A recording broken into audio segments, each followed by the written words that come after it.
యుద్ధోత్సాహం గల సైనికులు అనుకూలంగా ఉంటే అది భావి విజయానికి శుభసూచకమని చెప్తారు. యుద్ధానికి సైన్యం సిద్ధపడుతూ ఉన్నప్పుడు బయలుదేరే సమయంలో ఇష్టమైన మృగాలు వెనుక నుండి కానీ ఎడమవైపు నుండి కానీ వస్తే ఫలప్రదాయకం అవుతుంది. యుద్ధం చేసేటప్పుడు దక్షిణ దిక్కుగా వచ్చినా కూడా ఫలసిద్ధి సూచకమే. కానీ ఎదురుగా వస్తే మాత్రం ఆ యుద్ధ యాత్రను ఆపేయాలి. హంసలు, క్రౌంచ పక్షులు, పెగ్గురు పక్షులు, నెమళ్ళు మొదలైన పక్షులు మంగళ సూచకమైనటువంటి ధ్వనులు చేస్తుంటే, యోధులు బలవంతులై ఆనందోత్సాహాలతో ఉంటే అది భావి విజయానికి సూచకమని చెప్తారు. రకరకాల శస్త్రాలు, యంత్రాలు, కవచాలు, ధ్వజాలతో శోభిల్లుతూ యువకుల ముఖాలు చక్కని కాంతులతో ప్రకాశిస్తూ శత్రువులు చూడరానిదిగా ఉండే సేన శత్రువుల మీద విజయం సాధించగలుగుతుంది. సైనికులు సేవాపరాయణులై అహంకార రహితులై పరస్పరము స్నేహభావంతో ఉంటూ శౌచాచారాలను అనుష్ఠిస్తూ ఉండే అది భావి విజయానికి శుభలక్షణమని చెప్తారు. మనస్సుకు సంతోషం కలిగించే శబ్ద స్పర్శ గంధాలు వ్యాపించి యోధుల మనసులలో ధైర్యం కదలాడుతూ ఉంటే అది విజయానికి ద్వారంగా చెప్పవచ్చు. సైన్యం యుద్ధంలో ప్రవేశిస్తూ ఉండగా కుడివైపు నుండి ప్రవేశించిన తరువాత ఎడమవైపు నుండి కాకి వస్తే శుభసూచకమే. వెనుక వైపు ఎగురుతున్నటువంటి కార్యసిద్ధిస్తుంది. కానీ ఎదురుగా వస్తే మాత్రం విజయానికి ఆటంకం కలుగుతుంది. సంభృత్య మహతీం సేనాం, సంభృత్య మహతీం సేనాం చతురంగాం యుధిష్ఠిర, చతురంగాం యుధిష్ఠిర సామ్నేవ వర్తయేహ పూర్వం ప్రయతేతాస్తతో యుధి, ప్రయతేతాస్తతో యుధి. యుధిష్ఠిర, చతురంగ బలాలతో కూడిన పెద్ద సైన్యాన్ని సమీకరించి ముందుగా సామోపాయం చేత సంధి కోసం ప్రయత్నించాలి. అది విఫలమైతే మాత్రమే యుద్ధం కోసం ప్రయత్నం చేయాలి. తస్మాద్ విశ్వాసయేద్రాజ సర్వభూతాన్య మాయయా సర్వతః పరిరక్షేశ్చ, సర్వతః పరిరక్షేచ్చ యో మహీం భోక్తుమిచ్చతి, యో మహీం భోక్తుమిచ్చతి. కాబట్టి మహీమండలాన్ని అనుభవించాలనేటువంటి కోరిక గల రాజు ఆ మాయా మర్మం వదిలేసి ప్రజలందరికీ తనపై విశ్వాసం కలిగించాలి. అన్ని విధాల ఆ భూమిని రక్షిస్తూ ఉండాలి. అన్ని విధాలా కూడా ఆ భూమిని రక్షిస్తూ ఉన్నప్పుడు మాత్రమే బాగుంటుంది అన్నాడు. శ్రీకృష్ణాయ పరమాత్మనే నమః. 103వ అధ్యాయం. ఈ అధ్యాయంలో ప్రబలమైన శత్రుపక్షం మృదువుగా ఉన్నప్పుడు వారితో ఎలా వ్యవహరించాలి, తీక్షణంగా ఉన్నప్పుడు ముందుగా రాజు ఎవరితో ఎలా వ్యవహరించాలి అనే విషయాన్ని ఇంద్ర బృహస్పతి సంవాదమనే ప్రాచీన ఇతిహాసాన్ని ఉదహరిస్తూ తెలిపారు. వాటిలో ముఖ్యమైన నీతులు తెలుసుకుందాం. నజాతు కాలహేనేచ్చేత్, నజాతు కాలహేనేచ్చేత్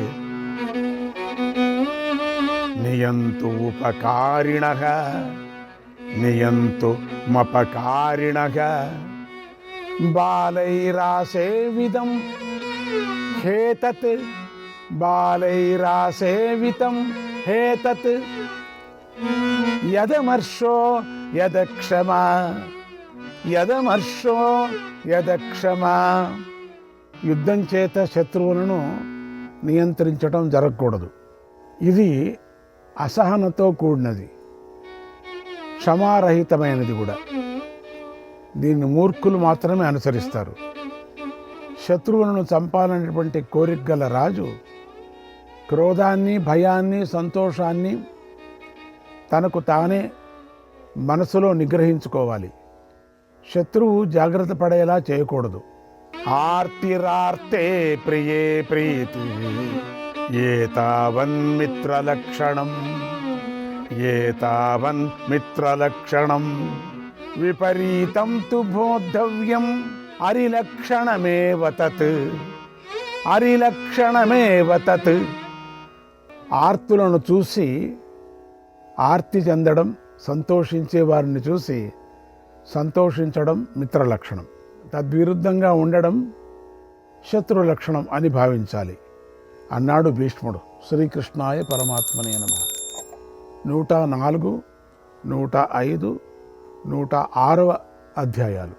ఈ అధ్యాయాలలో క్షేమదర్శి మహారాజుకు కాలక వృక్షీయులు చెప్పినటువంటి కొన్ని ధర్మాలను మనం తెలుసుకుందాం.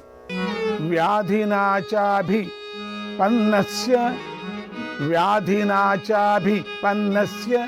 మానసేనే తరేణవా మానసేనే తరేణవా ధర్మజ్ఞశ్చ కృతజ్ఞశ్చ ధర్మజ్ఞశ్చ కృతజ్ఞశ్చ త్వద్విధ శరణం భవేత్ త్వద్విధ శరణం భవేత్. శారీరకమైన వ్యాధితో కానీ ఇతర మానసికమైనటువంటి రోగంతో కానీ బాధపడే వారికి నీ వంటి ధర్మజ్ఞుడు కృతజ్ఞుడు శరణుడవుతాడు. నిర్విద్యతి నరః కామాన్ నిర్విద్యతి నరః కామాన్ నిర్విద్య సుఖమేధతే నిర్విద్య సుఖమేధతే త్యక్త్వా ప్రీతిం చ శోకం చ త్యక్త్వా ప్రీతిం చ శోకం చ లబ్ధ్వా బుద్ధిమయం వసు లబ్ధ్వా బుద్ధిమయం వసు. మానవుడు కోరికల పట్ల వైరాగ్యం పొంది విరాగి అయి జ్ఞానమయమైనటువంటి ధనాన్ని పొంది ప్రీతిని శోకాన్ని కూడా విడిచి సుఖాన్ని పొందుతాడు. అనిత్యం సర్వమే వైతత్ అనిత్యం సర్వమే వైతత్ అహంచ మమ చాస్తి యత్ అహంచ మమ చాస్తి యత్. నేను నాది అనేది ఎంత అనిత్యమే.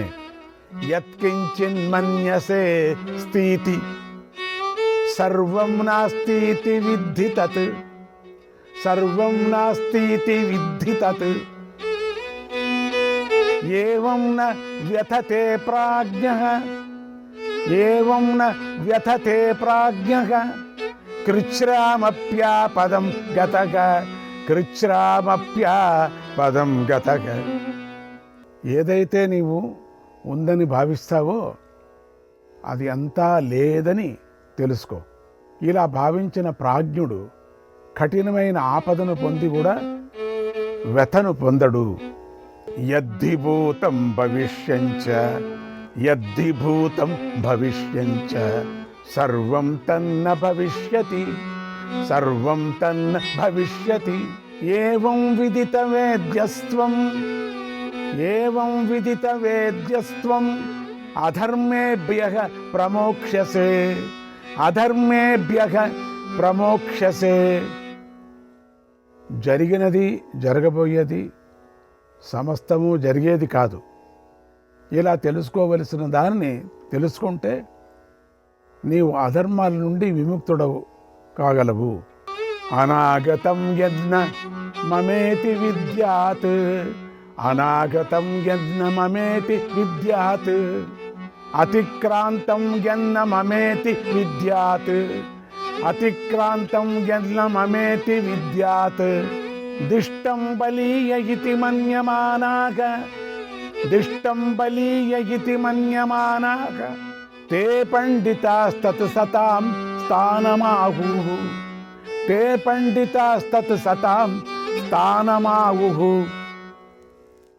రాబోయేది నాది కాదు, పోయినది నాది కాదు, ప్రారబ్ధం బలీయమైనది అని భావించే వారిని పండితులు సత్పురుషునిగా వర్ణిస్తారు.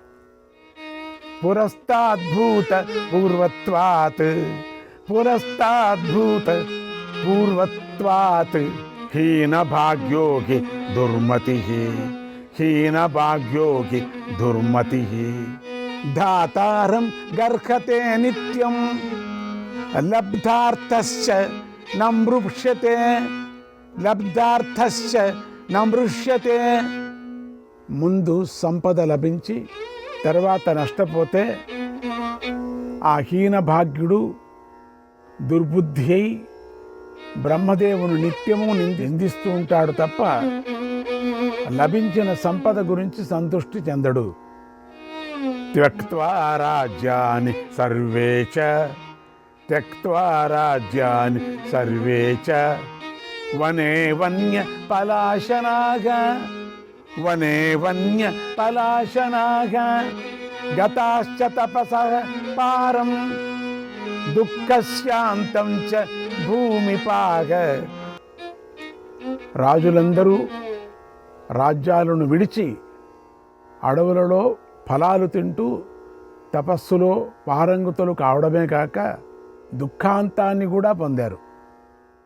ధనం నిరంతరం శ్రమించడం వలన లభించేది అయినప్పటికీ అత్యంతము అది అస్థిరమైందిగా గ్రహించి పరమ దుర్లభమని తలచి ఎందరో దానిని విడిచిపెడుతున్నారు. ధర్మమేకేభి పద్యంతే కళ్యాణాభిజనానరాగ కళ్యాణాభిజనానరాగ పరత్ర సుఖమిచ్చంతగ నిర్విద్యేయుచ్చ లౌకికాత్ నిర్విద్యేయుచ్చ లౌకికాత్. పుణ్యాత్ముల వంశంలో పుట్టిన కొందరు ధర్మాన్ని ఆశ్రయిస్తారు. పరలోక సుఖాలను కోరుకొని సమస్త లౌకిక వ్యాపారాలన్నిటి నుండి విముక్తులవుతారు. సంచయే చ వినాశాంతే మరణాంతే చ జీవితే సంయోగే చ వియోగాంతే కోను విప్రణయే మనగ. కూడబెట్టడానికి అంతం వినాశనమే, జీవితానికి అంతం మరణమే, కలయికకు అంతం వియోగమే అని తెలిసినప్పుడు ఎవరి మనస్సు దీనికి విముఖం కాదు కదా. రాజా, ధనాన్ని పురుషుడైనా విడిచిపెడతాడు, లేదా ధనం పురుషుడిని అయినా విడిచిపెడుతుంది. తప్పక జరిగే దీనికోసం పండితుడెవడు బాధపడడు. రాజా, నీకు ఇప్పుడు ధనం అసంభవం, మంత్రులు లేరు, దైవం అనుకూలంగా లేదు. ఇక నీవు దేనిని శ్రేయస్కరమని భావిస్తున్నావు? వర్తమాన స్వశాస్త్రేణ సంయతాత్మా జితేంద్రియక అభ్యుద్ధరతి చాత్మానం ప్రసాదయతి చ ప్రజాగ.